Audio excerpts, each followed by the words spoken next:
Уважаеми господин Радев, уважаеми господин Митев, уважаеми колеги, гости и журналисти, миналата година, мисля, че беше през месец юли, ако не се лъжа, от тази трибуна апелирах към всички вас да отпуснем отново 100 000 лева, каквато е и същата сума днес, която е искана от баскетболен клуб Баскет, и с мотивите, че Сливен има нужда от мъжки баскетболен отбор, което и сега смятам, че е така.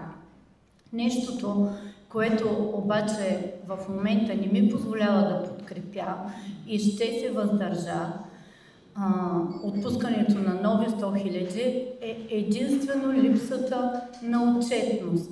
За мен, когато са отпуснати веднъж средства и искаш втори път, би следвало да предоставиш в искането поне, ако не е подробен финансов отчет, поне за тази дейност, за екипи, за тренировъчни лагери, еди си колко са изразходвани, еди си каква сума.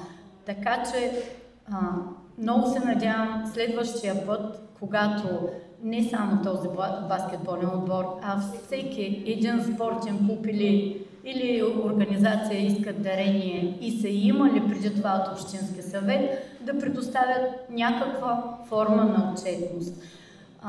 Така че групата на Продължаваме промяната Демократична България ще се въздържи с тези мотиви. Благодаря.